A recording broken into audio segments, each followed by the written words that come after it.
دا بچی به زما د دین د پاره وقفي. نو که چرته زنانه داسې قربانی کوي، دغه زنانه دا قربانی کړې وه. وګوره قرآن کې تذکره شوې ده ښه، دغه زنانه د خپل بچی منښته کړې وه چې دا به د دین د پاره وقفي، دا به علم حاصلی په بیت المقدس کې، دین بس د کوي. فتقبل منی، ادا پته وته نشتا چې الله برا تعالی کرا کوي او که جنې برا ترا کوي. د دې خو سوچ داو چې الله رب العزت برا تعالی کرا کوي او بس دی به بیت المقدس کې سبق کوي او خپل عالم بشي او سبا بیا د دین خدمت کوي. نو الله رب العزت د لور ورکا، الله ته م پریشان کیږي. لیس الذکر کالانثى، ډیر نارینه به دې ته نه رسیخه او دا غي نوم مریم کې خودي شو. او الله رب العزت په مریم کې دون صلاحیت کې خودو چې هغه ته الله بیا بچي ورکو او د زنګونه مسله توحید شروع کا او د قیامت نمخ کې او د توحید مسله بیانې. خدا د دقه زنانه اخلاصو دی کې زمونږ زنانه او خويندو میندو ته یو ترغیب شو. د دې سوچ دای چې زما د بچینه د پیسو ماشين جوړوم، اجازه په غټ دنیایي تعلیم کوم، دنیایي تعلیم هم په وکا، خو یو بچی په کې دین ته وقف کا، د علم د پاره وقف کا. او چې بچی دی دین ته وقف ک کنا نو هغه سره بیا کلک سپورټرانو ګرځي د کور خلک، دا غیبه برکات تاسو په کور او په خاندان باندې بیا. او چې کله مونږه سوچونه دانی چې بچي به د دین د پارم پکې بعض علاقو ته مونږه لاړ شو، مونږه دا مضمون بیان کو، مطالبه نه کو چې یو بچی مونږ له مدرسې ته راکې، نو ډیر مشران په جړا شي. نو مونږ نه ګیلو کیو تاسو ته مونږ تاغه وخت کیو چې اوس په مونږ وخت تیر دی، مونږ خو بچی ټوله لزولی دي. سړی رستو خوشاله او کستا ډیر بچی ډاکټران، انجینیران، دنیادار، ډیر غټ د پیسو ماشینان، خو چې تا ته د سکون کم په عالم بچی حاصلېږي کنه، په حافظ قرآن بچی،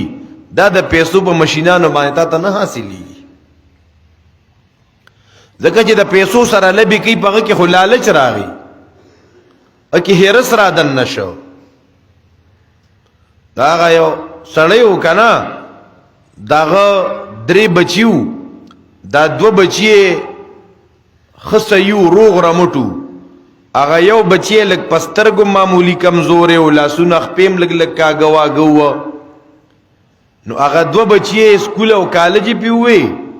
هغه بل غریب لګ معذور و عزت جمعات ته زمنډه کړه چې استاد سره کېنه، مونږ جمعات ته او مدرسې ته کم ما شوم ورکو چې هغه غریب په بچو کې بیکاری یا په اتم کې اته پیری پیل شي کنه. خو ځکه چې د دې خو وته او ډیر سیکولر مایندډ خلک اعتراض کوي په مدارسو باندې، وې دا څنګه مدرسه په دې کې امام غزالی پیدا نشو، امام رازی پکې پیدا نشو، چې په اتم کې اته پیری پیل شو ته دنه غزالی جوړه ظالم چې دغه د مسلمانی او ایمان زده کینو دغه هم ډیر شی ده. او اوسم شتبه مدارسو کې امام غزالی غون تخلقم پکشتا او د امام رازی غون تخلقم پکشتا، لوی خلق پکشتا. نو غدو بچی تعلیم ور باندې وکاو او غيو بچی جمعات ته ولېګو، استادانو ته ولېګو، لکه سترګو نظرم کمو، لاس پوکم لکه کګلی چو کوګواله و. هغه یو بچی ډاکټر شو، بل بچی انجینیر شو، او دا یو بچی چې جمعات او مدرسې ته لېګلی و کنه، نو دا خو کل حافظم شو، قاریم شو، علم مو کو، عالم شو، دین زده که. نو چې دا یو بچی انجینیر جوړیږي او دا یو بچی ډاکټر جوړیږي او دا یو بچی عالم او مفتی جوړیږي، دا سړی بوتا شان د ځواني کنه کنه ہو رہی ہے عمر مثل برف کم، ربتا ربتا چپ کے دم بدم. عمر خو ډیر په منډه روان دی، دا روزانه اعلانونه نه کیږي یار، زما اوستا اعلان بم کیږي. سړی بوډا شوی دی او بیمار شوی دی حتی چې واشروم ته نشي تللی کټ کې ولا ترتیب برابر کړی انجینیر دغه چې د بل ځای ډیوټي ده د ډاکټر هم بل ځای ډیوټي ده څو میاشتې پس راشي نو لرې نه ودرېږي نو سپېمې پټېږي پلار ته داسې کي چې څنګه هغه یو غراغې لاس ته دستانې واچولې دا ګوتې ورسره لرې نه میلاو کې اوس سپېمې زر پټې کې په شا ووتو وی جراثیم راته رانشي لرې نه پلار ته ولاړ دی پلار دا منظر ویني ښه پلار پې لکونه روپۍ لګولي دي او هغه کوم زوی چې د هغه په زامنو کې هغه ته بیکاره په نظر راتلو